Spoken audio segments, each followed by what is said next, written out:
What if you will have to study from your home rather than going to school? What if you will not have those soccer sessions with your friend that you do in your sports school? What if you will not be able to share your food with your friends during lunch school? What if the fun that you do becomes the fun that you had? So in this chapter, the kids are facing the same dilemma that they can't go to school, they don't know about a school, the school that we have, and they have to study from their home, they don't have the classmates, they don't have the regular classes. So this is the story about the fun they could have or the fun they had, the fun we had. So I am Aman, you are watching PTO classes. Let's start your first chapter. Okay class, so we are going to study the first chapter from your beehive, the fun they had. So before going ahead with the chapter, I am going to give you a brief description about the chapter, about the story that is there in the chapter. So let's start. Let's start with the title first. The fun they had. The fun they had. So most of you must be having a thought that what fun and who used to have this fun. So in this story we will see that there are two kids, two students who are in the future, who are from the future. So we see that two kids are there in the future who have a different kind of education system in their lives. So we see that there are two kids who are having a different education system, a different ecosystem for education, and they are studying in that particular environment that is there in the future. So we are discussing in the chapter about the fun that the generation prior to them used to have, the fun that you have, the fun that the people of olden age used to enjoy. We will see what the fun is there in the times that you are having, how you are having the fun that which the students of future generation, future era misses.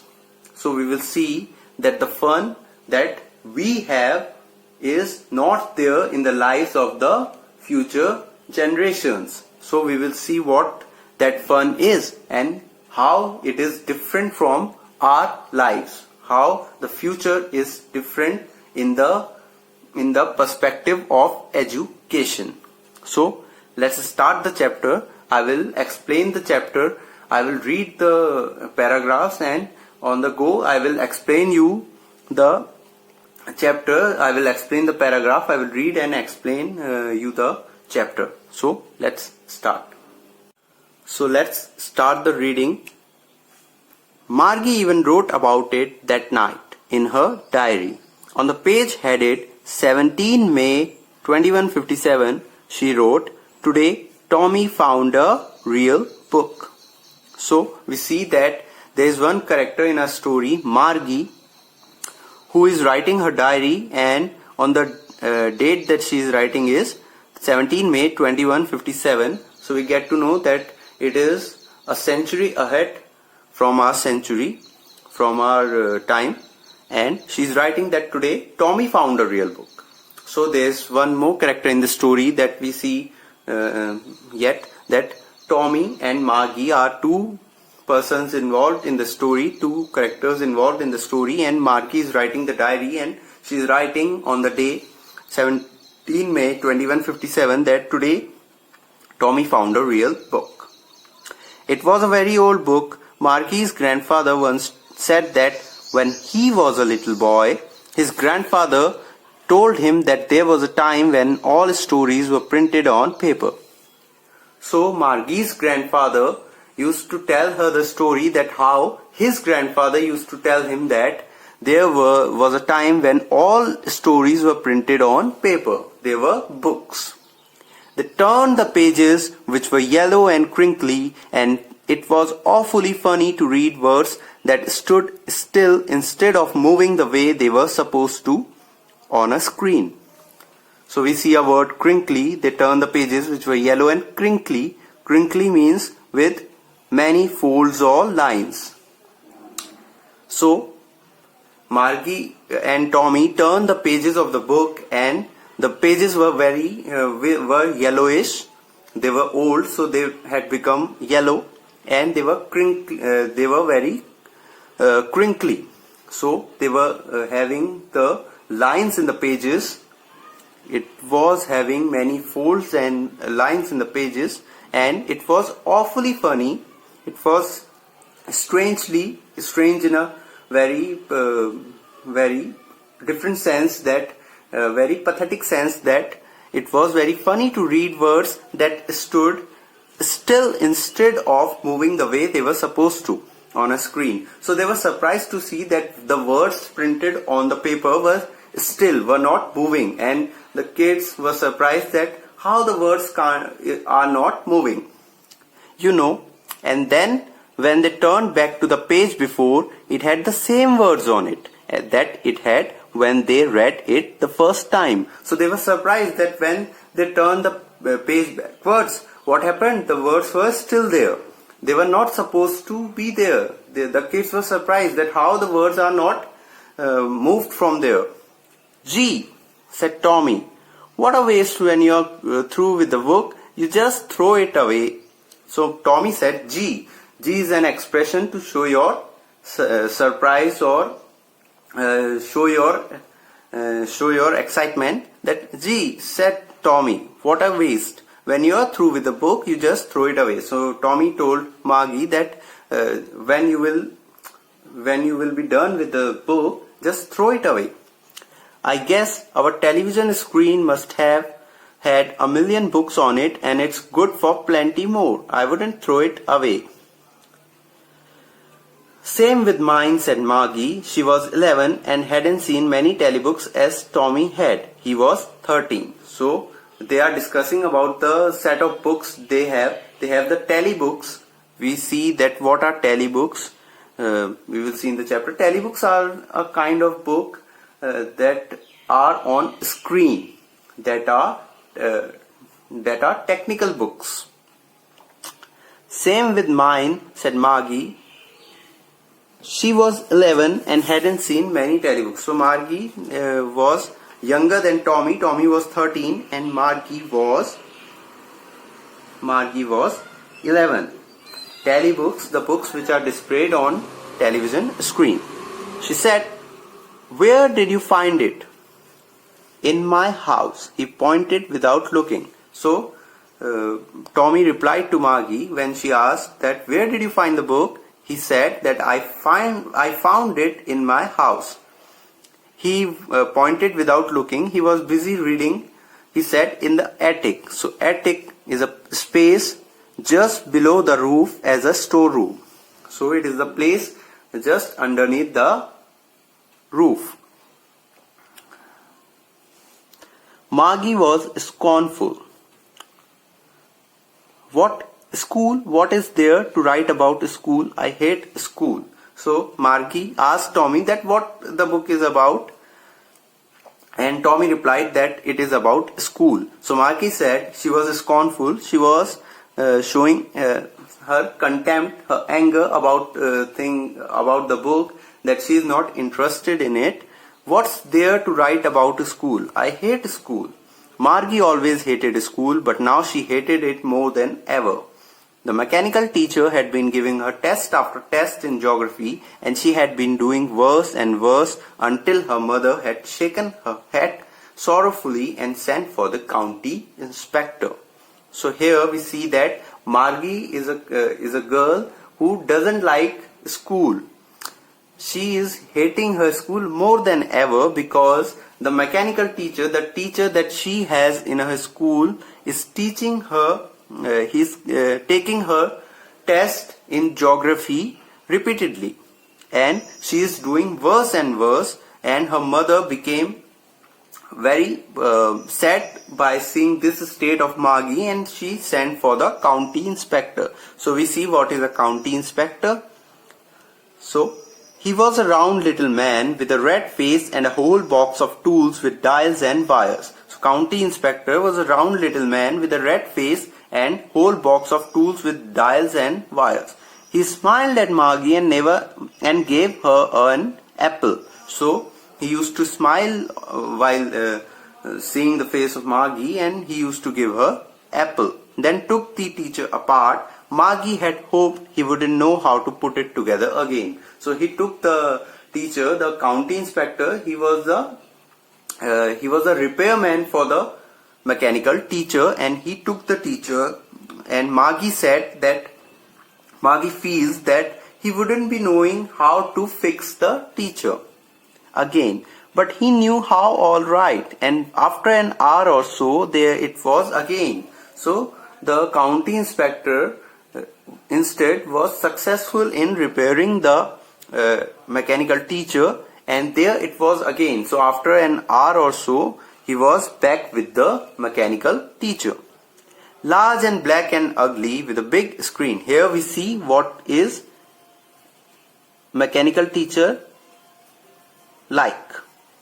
So this is the description of mechanical teacher, that large and black and ugly with a big screen on which all the lessons were shown and the questions were asked. So the mechanical teacher was large, black, ugly because it was a robot.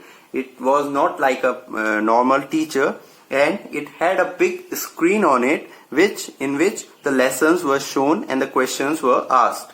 That wasn't so bad. The part Margie hated most was the slot. So this was not the thing that Margie hated the most. She hated that there was a slot. Slot is a given space, time or position. So it had a slot, a area where she had to put all her work, all the test papers and homework. She always had to write them out in a punch code. So there was a different way to write in their times, that they had to write them out in a punch code. They made her learn when she was 6 years old. So it was not the regular writing that we do. It was not that script that we follow, that like it is all written in the book. They used to have a punch code. She was 6 years old, and at that time she was told how to write a punch code. The mechanical teacher calculated the marks in no time. So mechanical teacher was very quick. We teachers take our time in evaluating you. We go ahead with our speed because we are not robots. We say this generally. You must have heard it a lot of time, that we are not robots. We can't do it faster than what you expect. So, but the mechanical teacher was very quick, and this way Margie had to suffer a lot. She has to raise her speed in order to match the speed of the mechanical teacher. The inspector had smiled after he was finished and patted Margie's head. So the inspector, after repairing the robot, he patted Margie's head. He said to her mother, "It's not the little girl's fault, Mrs. Jones." So we see the name of the kid's mother, Mrs. Jones. So he said to her mother, Margie's mother, that it is not Margie's fault. I think the geography sector was geared a little too quick. So he told the problem to her mother, that it is not the fault of the kid. She is not doing bad in the geography because of her mistake, but it is the geography factor that is geared a little too quick. Those things happen sometimes. I have slowed it up to an average 10-year level. Actually, the overall pattern of her progress is quite satisfactory. And he patted Margie's head again. So he is telling her about the problem that the robot, the mechanical teacher, has. Margie was disappointed. She had been hoping they would take the teacher away altogether. They had once taken Tommy's teacher away for nearly a month because the history sector had blanked out completely. So she was hoping the same. See, when you are in school, you hope that some strict teacher must take a leave somewhere.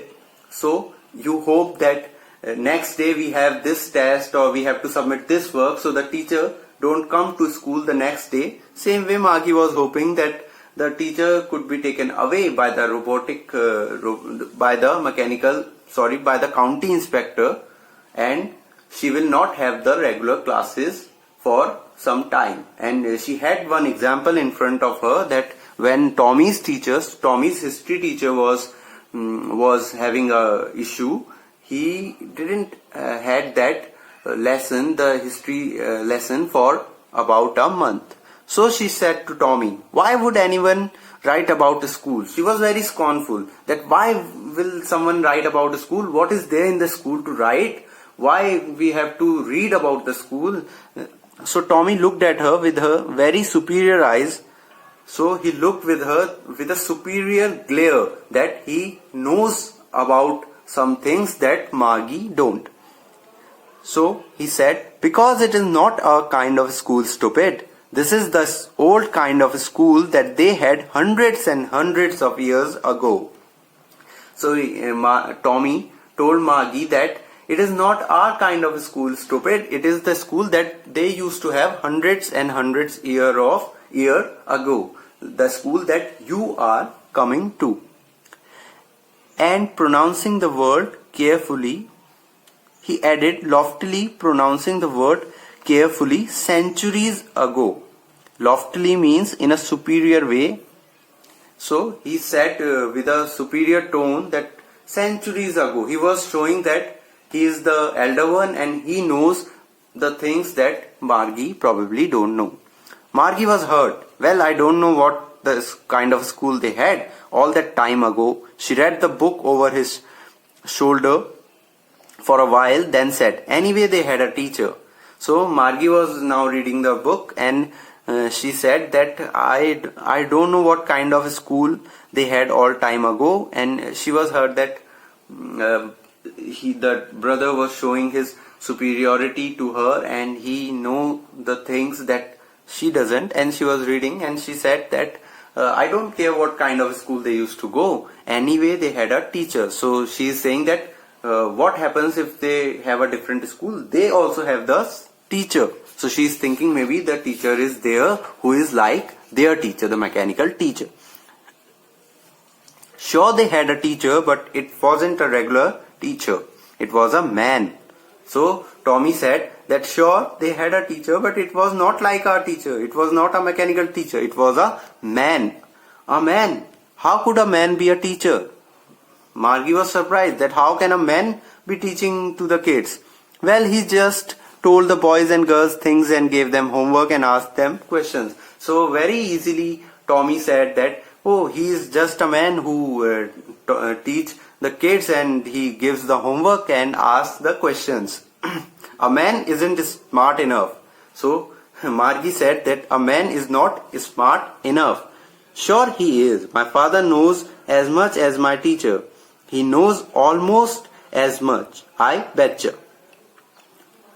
So Tommy said that a man Margie said a man is not smart. But Tommy said a man is smart. My father knows as much as the teacher. He knows almost as much. I betcha. Betcha means that you bet. In fast speech you say bet you. Betcha. I wouldn't want a strange man in my house to teach me. So Margie wasn't prepared to dispute that. She said, I wouldn't want a strange man in my house to teach me.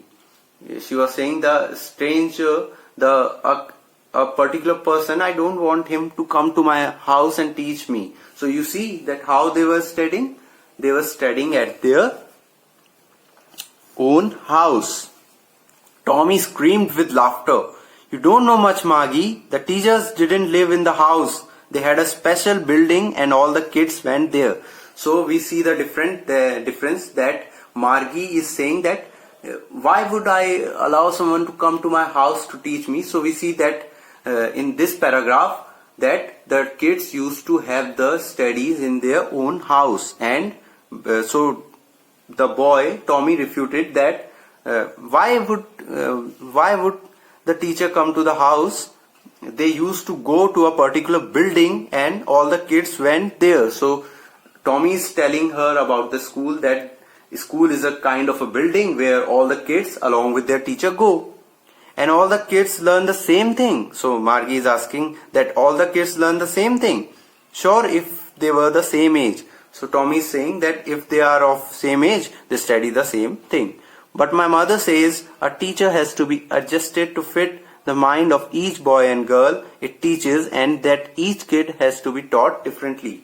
But see, the mother is telling the kids that every kid is different and every kid must be taught in a different way from a different robotic teacher. Just the same, they didn't do it that way then. If you don't like it, you don't have to read the book. So Tommy is saying that if you have so much trouble, if you have so much problem with the school, that kind of school, then don't read the book. She wanted to read about those funny schools. They weren't even half finished when Margie's mother called. Margie, school. So she wanted to read the book further, but she was only even half finished when her mother called her for school. Now, said Mrs. Jones. Now she was scolding her that now come to the school, come for the school, and it's probably time for Tommy too. Margie said to Tommy, can I read the book some more with you after school? So she's asking her brother, can we read it together after your school, after our school? Because as you can clearly see that Tommy knows a lot about the school of past, the school that you have. So she is asking him that can we read the book together? Maybe, he said nonchalantly. Nonchalantly, this word is very important. You must know what does nonchalantly means. Nonchalantly means not showing much interest or enthusiasm. Carelessly. So nonchalantly means being easy about something, just saying it in a very relaxed manner, in a very careless manner. So he said, okay, maybe we will study. He walked away whistling, the dusty old book tucked beneath his arm. So he tucked the book in his arm, under his arm, and he went whistling to the class. Margie went into the schoolroom. So see, in their house there is a schoolroom. It was right next to her bedroom. So where was the school located? Right next to the bedroom. And the mechanical teacher was on and waiting for her. So the mechanical teacher was there and he was waiting for the kid. It was always on at same time every day except Saturday and Sunday. So they have the holidays on Saturday and Sunday, and the mechanical teacher never miss a day. Because her mother said, little girls learn better if they learn at regular hours. So the mother said, it is very important line, mark it, that the mother said that it is better if the little girls learn in regular intervals. So she is saying you should study every day, barring the two holidays. You must study every day in regular intervals, because little girls learn better if they don't miss the studies. The screen was lit up and it said, today's arithmetic lesson is on the addition of proper fractions. Please insert yesterday's homework in the proper slot. So see how the kid was studying, that the screen was giving the instruction that put your homework and we will start the new lesson today. Margie did so with a sigh. And you see one thing, I will tell you later, okay. Margie did so with a sigh. She was thinking about the old schools they had when her grandfather's grandfather was a little boy. She was thinking about the school when their grandfather's grandfather used to have. All the kids from the whole neighborhood came. So this is the thing that I wanted to tell you so eagerly, that all the kids from the whole neighborhood came, laughing and shouting in the schoolyard, sitting together in the schoolroom, going home together at the end of the day. They learned the same things so they could help one another with homework and talk about it. So in the school that you have, what is the procedure? That all the kids from different areas come, you study together, you play together, you discuss your studies together, you do your homework. If you have any difficulty, you can just ask to your friends if you don't want to ask from the teacher. So this way they used to study. And the teachers were people. Very important point, that the teachers were actual people. The mechanical teacher was flashing on the screen when we add fractions 1 by 2 and 1 by 4. So the mechanical teacher in the screen, it was flashing that when we add fractions 1 by 2 and 1 by 4. In the meanwhile, Margie was thinking about how the kids must have loved it in the old days. She was thinking about the fun they had. So see what the fun means. In the studies also you have fun. You take it for granted. Now you're facing the problem of lockdown, so you must be missing your school. This is the problem that she is in. That what fun the students used to have when they used to study together. What fun it could have been that if my friends would have been sitting with me and we must be studying together. See the picture how she is studying in a computer machine. So this is the robot that is teaching her the slot where she has to put the homework. So it is very boring. And this way we come to an end to our chapter. The story is written by Isaac Asimov, and it is a story that you must feel connected to, because in the time that we are having the same situation, that we are dependent upon the technology. We can't go to the school, we can't go to have a routine life. We have to do the ways that we didn't even imagine a few days back. So Margie is saying at last, see the concluding statement. Margie was thinking about how the kids must have loved it in the old days. She was thinking about the fun they had. So please think about it. Be sincere in your life that what you have is very beautiful, very important, very special, that you study with your friends. You get to have a life which is very beautiful, that you study with your friends, you study in a way that is very authentic. If you will be dependent upon the technologies, it is good to have the technologies, but the natural human touch is very essential. So hope you have understood the lesson. The story is very normal, very common topic is there, and a very relatable topic I feel, because the situation that you have come under is very relatable to the chapter. And now what we are going to do, you will start the question answers. Hope you have understood the chapter. If you have any doubts, you can write your queries in the comment section, or you can just send a message to my WhatsApp number. I am there in the class group. You can ask through it, or you can call me, or you can just simply comment in the comment section your queries, and I will provide you the PDF, and you will go ahead with your work in the manner that I have told you from the first video. Check out the first video. It is there in the description box. The link is there in the description box, and you will come to know that what work you have to do and how you have to go ahead with your fair work. So hope you have liked the video, you have enjoyed the video, you have enjoyed the lesson. It is very different from the manner that we used to have. Hope we will join soon, we will meet soon, and we will have the regular classes. I am very eager to teach you all. It would be the first time that most of you will be studying with me. Hope we will have that situation soon, and hope you all will be in good health. Stay home, stay safe, and see you soon in the next video. So thank you for watching the video. Please subscribe to the channel and watch all the videos, like the videos, and post your comments if you have any queries. Thank you. This is Aman signing off. Thanks for watching PTO classes.